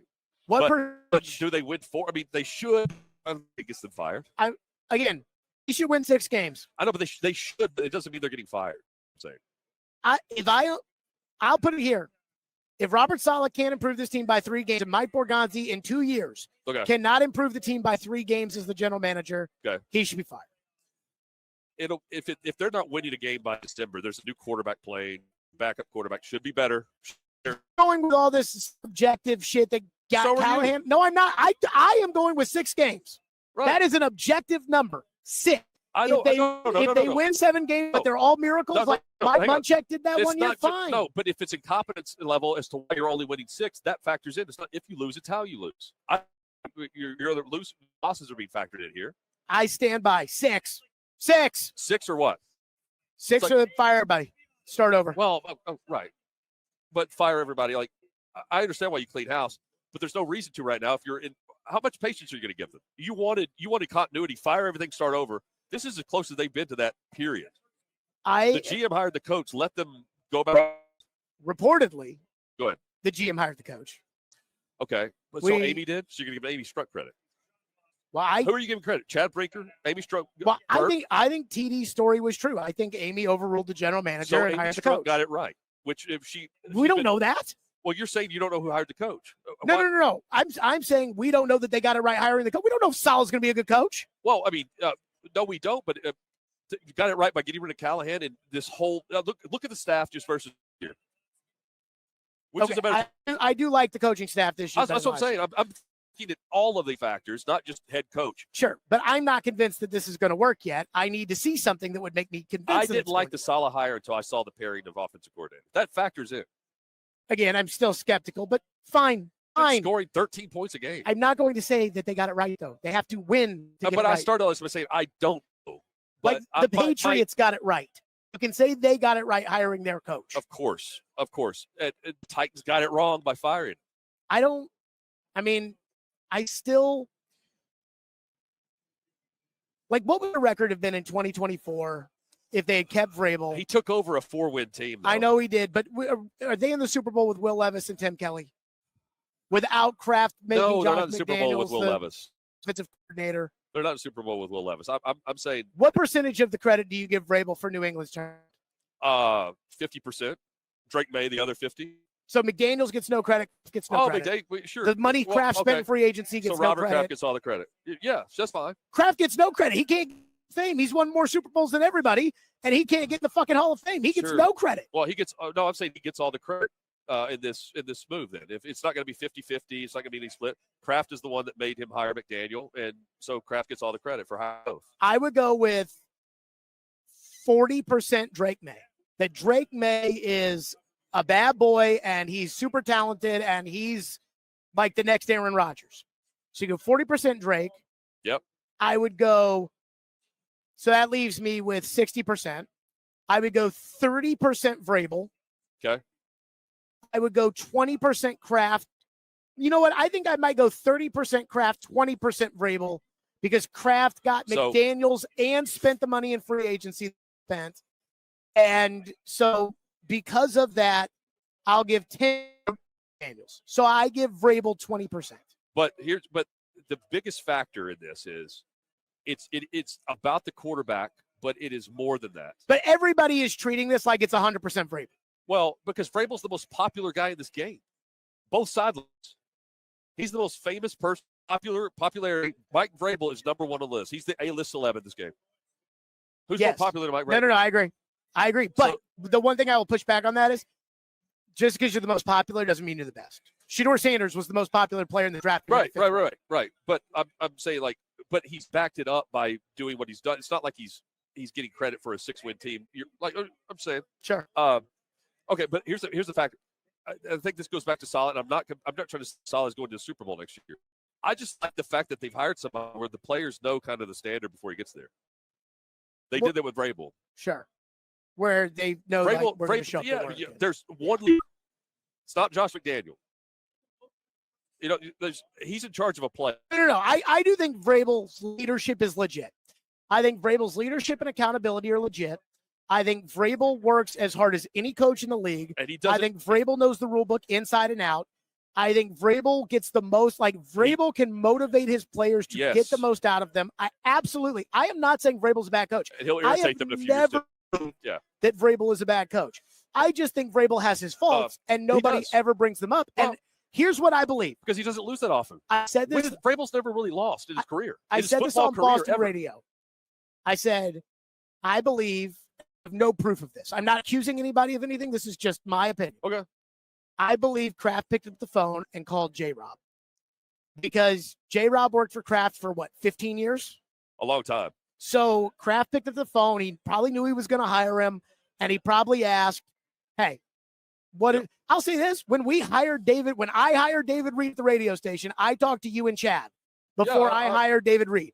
There were other owners that general managers that called J-Rob about other coaches. I wonder if Kraft called J-Rob about not other coaches, other teams as well that were about Vrabel. Yes. And I wonder if J-Rob, who I think, again, I don't know this, I haven't talked to J-Rob about this. Right. I feel like he would tell Robert Kraft the truth. I think he looks at Robert Kraft as somebody who took care of him for 100%. A long time. And I bet he said, hey, Vrabel is a good coach. Vrabel is, like I said, he works harder than any coach in the league. He knows the rule book. He's prepared. But you're going to have to manage him. You're going to have to manage him. You cannot let his ego get too big. You've got to make sure that you get the offensive coordinator in place, because it's Todd Downing or Tim Kelly. You ain't going to be in the Super Bowl. Right. And I think that's why Elliott Wolf has stayed in the personnel department, even with Vrabel calling the shots, is because J-Rob probably knows, hey, Vrabel needs checks and balances. That's what I'll call it. Vrabel needs checks and balances, and that's what Wolf is, and that's what McDaniels is, and that is why they are where they are.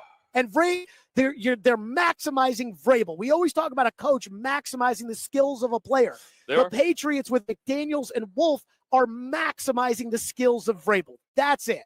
That's what I believe. Okay, I don't disagree with you, but I do think when you make Rand Carthon an equal partner with Mike Vrabel, you're minimizing the strengths of Mike Vrabel. Yes, but okay, we're bringing those up to compare. Like Saleh's the closest version of that. Maybe. Speaking of the game in the Super Bowl. Hey, real quick. The trend, by the way, the Titans are following the two teams that just made the Super Bowl. Defensive head coach, coordinator that got the most out of maximizing their quarterbacks. Speaking of quarterbacks, go ahead. In the Super Bowl. Do you think the Titans know? The Titans know I wanted Sam Darnold. Like, I've talked to them about it. So they know. And I probably figured even if I didn't talk to them about it, I figured that they would know how much I was banging the drum for Sam Darnold. There are people in the building that are assigned to listen to certain shows. Do you think in their hearts, do you think they know Jared was right, we fucked up? Or do you think they're like, no, the way the fans are, no, Sam Darnold wouldn't have been that good here, Jared? Well, okay. you deserve your flowers for your Sam Darnold takes. Thank you. And I'm giving them to you before. It wasn't happening here. What he did in Seattle. Okay. This is a staff that sat in front of wouldn't answer the question. But would you be 3-14? No, but you would not be 3-14. You'd be drafted in the middle of the first round. You'd be the Pittsburgh Steelers, drafted in the middle of the first round. You'd be playoff eligible going into December, probably. It would have been a lot more fun than the season. It would have been a lot more fun. But I'm saying you're asking me for the ownership front office area. Yeah. They wouldn't answer the question. Is your goal to go win the Super Bowl? Whatever Big Joe asked. Yeah. They didn't know how to answer that. They were like, well, that's the goal, but we got a lot of work to do on this team. I know. Again, this team depth-wise was really bad. Yeah, really bad. But they had the Callahan Pee Wee program. I know, and that's why Sam Darnold would have been part of that. He's been part of that program too. If he's here, you deserve your flowers on it. Thank you. But do you think they think that? No, because they're going to be like, "But we got Cam Ward, and we believe in him." I'm not saying what they're going to say. Oh, they think what they know. Do you think in their hearts? Do you think they know that I was right? That Sam year, yeah. and the picks yes. would have been better for the organization in the long term. Yes. Than using the pick on Cam. Based on this year and the decisions made last year, yes. I mean, if Sam Darnold had this season in Minnesota last year, like if they had gotten the Super Bowl, and I think they're going to win. If they had gotten to the Super Bowl, Sam Darnold, Minnesota would have tagged him and wouldn't have let him leave. Yeah. But Darnold if Darnold hits the market after this year, which obviously he's not, but if he did, he's going to get $60 million because everybody's going to be putting chips in the middle for him. Yes. So I understand that. I'm just wondering if, again, the Titans look back at themselves in March and say, you know what, Jared was right, and we really fucked that. So let me just go back to it. This is a 2027 plan in mind. They don't want a quarterback who's retiring in 3 years going into a new stadium. I swear to you, it's Titans Entertainment wanted to build up. Well, he'll be 30 years old in 2027. Well, I'm saying, but the contract wasn't going to be like that. My contract for Darnold was 4 years, $160 million. And that's way better than the contract. But Seattle would have had an out had he sucked this year. Yes. Seattle did not give him a contract. That's what I'm saying. There was not a huge market for him. But the contract that's why the contract would have been the same, similar. Like the contract going into signing him, not knowing what has happened. There were outs in place because, it's a 3-year deal, whatever it was. Well, if you're too worried about the stadium and not worried about building the fucking team, I know you're not. I'm talking about Titans Entertainment for a reason. Then you're never going to be any good. Hutton, good to see you. Outkick, Hot Mike, Hutton and Withrow here from the Super Bowl. As always, we continue. Play the hit one more time. Jonathan Hutton is brought to you by the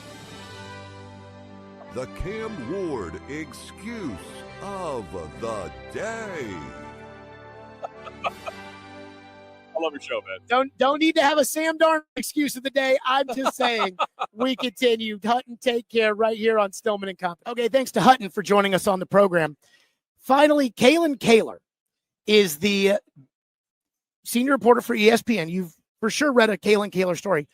She is the pool reporter for the Seattle Seahawks, and she is a very, very dear friend of the Stillman Company program. We caught up with Kalyn Kahler here at Radio Row at Super Bowl 60. Hanging out here at Radio Row at Super Bowl 60, and we are joined by ESPN senior reporter. Is that your title? NFL writer. I think it's technically senior NFL writer, but it's the same thing. Senior NFL writer Kalyn Kahler here on the program. You've read many, I guarantee this, whether it was The Athletic or whether it was Defector, wherever it may be, I guarantee you've read some random NFL Kalyn Kahler story over the years. And you may not even know that you read a Kalyn Kahler story. You just read it, but it was a Kalyn Kahler story because you write about a lot of random shit. Yeah. And not just like, this is what happened in the NFL. Right. Well, this week, what's exciting for me is I am going to be the pool reporter for Seattle Seahawks, meaning I will get to be at Seahawks practice, the only reporter at Seahawks practice, Wednesday through Saturday, starting tomorrow. So I'm actually kind of nervous. It's a lot of responsibility. I'm not allowed to report basically anything interesting, like no personnel, no scheme, simply attendance, injury statuses, and like what the weather was like and, how many minutes they spent in different practice periods. But I'm excited because maybe I'll see something cool, and like be able to, use it in some capacity. Who knows? You'll see a trick play after the fact. You'll be able to say, I saw them run that triple reverse option double wide pass. Exactly, because that's what my old boss, Peter King, who was at Sports Illustrated for a long time. I worked for him at Sports Illustrated. He used to do the pool report, and he was like telling me, you got to do the pool, but you got to do it. You got to do it. And I'm like, okay, so I'm finally doing it this year. I'm facing my fears. I'm overcoming my fears. And So should you be had pretty the fun. option in the past to do this, and now this you just Um, chose this year to do? I could have basically if you want to do it, you can tell the PFWA, the Pro Football Writers Association, you can say, hey, I'm interested in doing it. And that doesn't mean they're going to pick you necessarily, but they're going to go to you higher up on their list. And I had never told them I was interested. And then this year, I don't know, a bunch of people must have said no because they asked me if I wanted to do it. And I was like, dang, I have to say yes because Peter told me I got to do it. So I'm hoping to learn a lot about the Seattle Seahawks. So when you told me that you were going to be doing the pool report for the NFC like 2.5 weeks ago. Yeah. Can I tell you my initial reaction to that? Yeah. I was kind of jealous. You were. Yeah. And we never get to watch practice. Well, that's not why I was jealous. I mean, first of all, I'm obviously pulling very, very hard for the Seahawks because, I'm so pro Sam Darnold and so anti Mike Vrabel that this is a very easy choice for me. Yeah, I forgot your Mike Vrabel opinions. Yeah, so I truly am rooting for Seattle in this, but it's not that. It's just this is the jealousy. You're so accomplished. And it's you've gotten so accomplished so fast. Thank you. And I don't even know again, I mean this with all due respect. I'm man, she's just grinding her ass off. It went a couple of years ago. I didn't even know who you were. I met you at the Super Bowl. Right. That was 3 years ago. Yeah, the Vegas Super Bowl. Yeah. No, Arizona. Oh, was it Arizona? Yeah, Vegas was the party where. Oh, you're right. Mm-hmm. Vegas was the party where you didn't know anybody but me. Right. Arizona was where you met me at that party the year before. Yeah. And then last year, you didn't know anybody except for me and Caroline, and you brought your mom to the party. Yeah, my mom's not coming this year. I'm really sad. Really? No, because she lives in Florida, and that's, President Trump said he's not coming because it's too far. My mom's also not coming because it's too far. I understand. Yeah. Even though last year and the setup of this one is a little bit more difficult to bring a friend, I think, because just say it. San Francisco sucks. No, I like San Francisco, but the layout of the Super Bowl is incredibly spread out. So I'm going to be at Seahawks practice. This is probably the only time I will be on Radio Row for the whole week because Seahawks are practicing in San Jose, which is an hour from here. Plus, I think I was in the car with my Uber driver. Shout out to Brooklyn Joe. I had an Uber driver named Brooklyn Joe on the way here. He's a big Bills fan. We were in the car. I was in his car for over an hour, probably an hour and 15 minutes because I'm staying out by San Jose as well. Anyways, so it's just difficult to get around and do spur of the moment social things because of sort of the layout of this whole thing. But I think it's great. I mean, it'll be a great game. I mean, I think the Seahawks will win. I don't think it'll be a great game. I think you don't. Okay, so a lot of people are very upset with me right now in New England because I went on the Boston station this week. Yeah, and they bring me on to talk about Vrabel, and I talk about all the things Vrabel fucked up when he was with the Titans, and they love that, but their fans hate it, and so I go on there and we're talking about the game, and I was like, I don't think this game will be very close. I think Seattle and the Rams were the two best teams all year. Yeah, I agree with that. And I think the Super Bowl was played in Seattle 2 weeks ago. Sure. And Sam Darnold threw for 364 and 3 touchdowns. And this New England team, I've never seen a team that has had such an easy path to get to the Super Bowl and had so many things break their way. It's fair. This Patriots team is like the 2006 Bears. And I said that, and holy shit, the people there. That was a terrible Super Bowl. That's what I'm expecting. The people, though, in Boston were so worked up about it. They're like, wow, Rex Grossman sucks. I'm like, that Bears offense was number 2 in the NFL. Yeah. Patriots, number 2 in the NFL. That doesn't mean they're the same. But again, it's like the Patriots played nobody this year. They played Jarrett Stidham to get to the Super Bowl. Yeah. And so I expect Seattle. And they lost to the Raiders in week 1. Yeah, but September football's all over. Right. Funky. Doesn't count. But it did happen, though. I do believe that Seattle is just so much better. Yeah. And that Seattle is they've been the best team in the league all year. I mean, it's really interesting later today, I'm going to go read what John Schneider told reporters last week. Like, he talked to Seattle Press last week, and I haven't even watched it yet. But I think John Schneider, what he's done with Seattle has been so interesting and impressive. I mean, it's not like every decision he's made has gone right. There's been some misses in there, but even just I was looking at their draft classes. Okay, their 2022 draft class, they have 7, I think they drafted 9 players that year. 7 of the 9 are either starters. I think 5 of the 7 are starters, and the other 2 are rotational contributors. Like, all of them are huge factors to this Super Bowl team. Left tackle Charles Cross. And the 2022 draft sucked. And it's just like, I mean, I need to put it into context too, because I haven't gone around and looked up like, okay, every other team. Let's look at every 2022 draft class. How many players are still around and are still starters or contributing to teams? But 7 out of 9 seems high to me. That seems like a really, really good number. And then he's made moves at the deadline in the last 3 years that have worked out really well for them. Rashid Shaheed this year, Ernest Jones last year. He's making moves at the deadline that are helping his team consistently every year. And then having the foresight in 2 consecutive quarterback decisions, one to move on from Russell Wilson when they did, which obviously shaped the construction of this team with what they were able to get from that. And 2, moving on from Geno Smith when they did, trading Geno, which I don't think that had a 100% approval rating when John Schneider did that this offseason, because Geno had a good year last year. And Sam Darnold was coming off of a very bad game against the Rams. 2 bad games. 2 bad games, right? Which against the Lions. Kevin O'Connell for, and everybody blames Sam Darnold for. Exactly. So week 18 against the Lions, bad. Not the wild card, divisional round because they had the bye.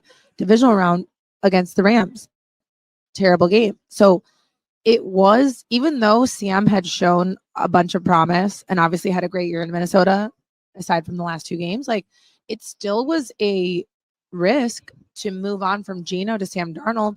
And I think that, like, just the vision, I've been talking to some other GMs around the league about John Schneider, and like it's just the vision that he's had to be a couple steps ahead and to be confident in the move that he's making because he's thinking forward. I think that's really impressive. And when you look at the way the Seattle roster is constructed, and then also to hire Mike Macdonald, who I still feel like we barely know anything about this man. Like, when you think about how much we know about Mike Vrabel, obviously he's been a head coach before, so like a lot was written about him. Well, and he won Super Bowls as a player. Exactly. So he was just known. We know who Mike Vrabel is. We don't really know who Mike Macdonald is in the same way, or at least I don't, from where I sit as a national media member who lives in Chicago. Like, I'm like, who is Mike Macdonald? And he's like, as I've been reporting a Sam Darnold story this week, like, Sam's family is like not talking to reporters. Mike Macdonald's family is not talking to reporters. Like, that's been the message I keep getting when I'm like, oh gosh, I would love to talk to Sam Darnold's parents about him, or his fiance, or even like Mike Macdonald's family. Like, would love to get their perspective, because usually when you talk to like someone's significant other is when you get the best understanding of who that person is, obviously, because they spend so much time together.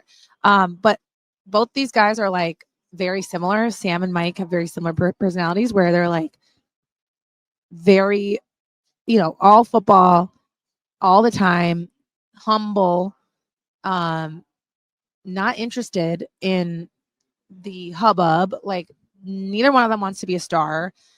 They don't want to be famous. They're just here to do their work and get in and get out. And so I think they're actually a really good fit. This head coach, quarterback are a very good fit together because of like how they work. What else was I going to say about Sam? I had one other thing. Oh, when Sam. So wait a minute. Are you doing a story on Sam Darnold? Like, yes. A big story for ESPN.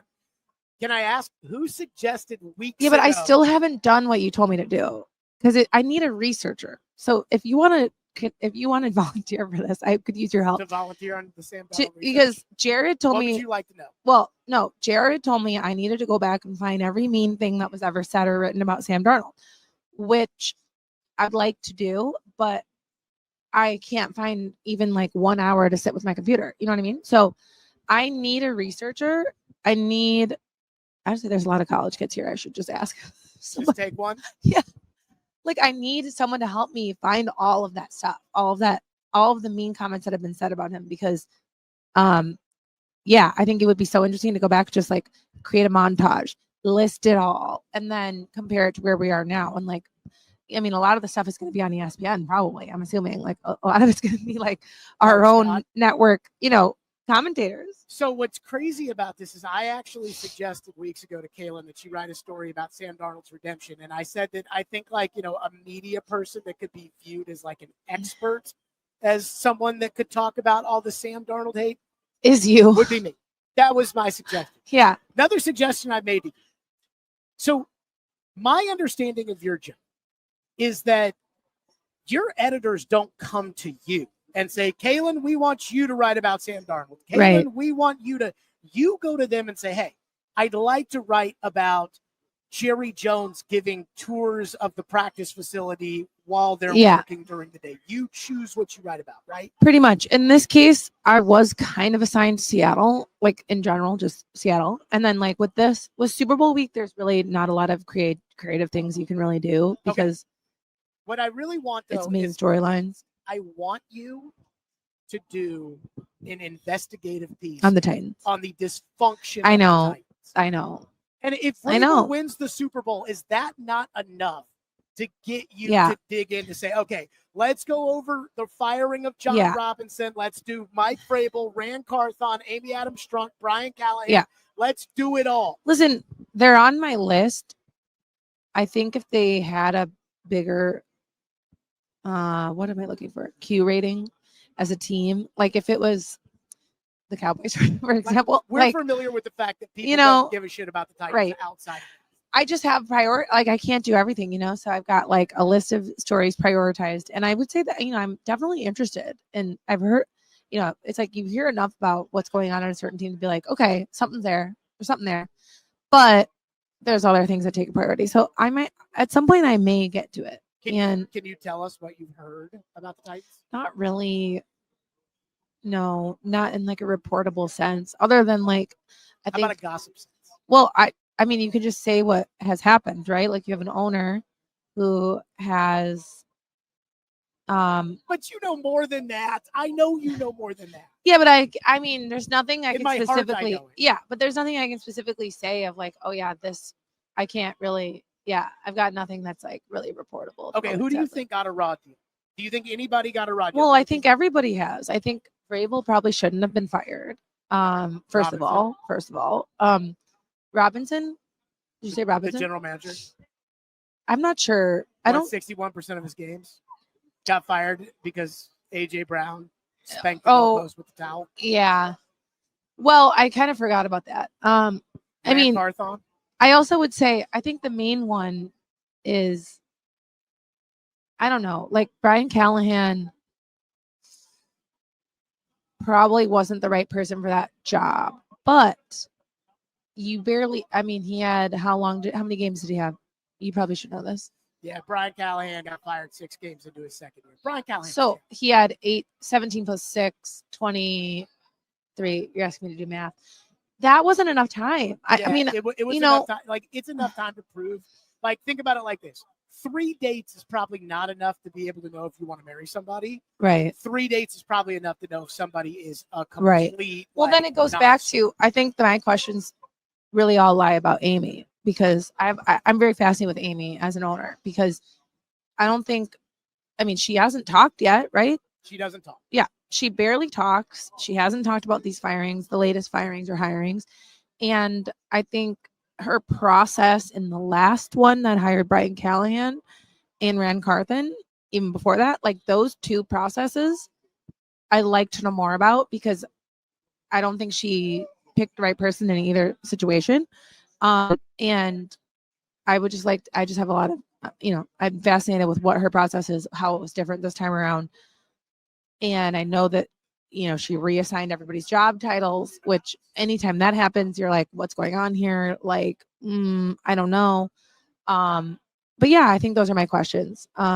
but I'm kind of getting hungry, so I'm gonna have to leave. Kalyn Kahler, folks, here on the program. It is Sorry, so guys. good to see you. She Thanks, just Jared. did a vlog, by the way, Yeah, in which she said that she hates radio. hate Row it. because Anxiety. people want interviews, and so you didn't do a single Radio Row interview out This here? is my only one and only. Did You have got me. fun? I did have fun. It was good. It's good It was to good to see see you. you. Take care of yourself. Hey. Kalyn Kahler here on the program. Okay, that's it for us. Great show today. Absolutely loaded. Tomorrow, we are expected to have Jeff Schwartz on the program. I believe Caroline is supposed to join the program. We have a special show announcement to discuss on the program. And so we've got so much more coming up on our Friday edition, or maybe it'll be a PM edition. I haven't decided yet. Stillman Co, though, thanks to Hiller Plumbing, Heating, Cooling, and Electrical, live from Radio Row at Super Bowl 60. And, of course, we will have our predictions for Super Bowl 60 tomorrow as well. Stillman & Company, 440 Sports. Like and subscribe. Tell your friends. Best Titans content out there right here. Stillman & Company.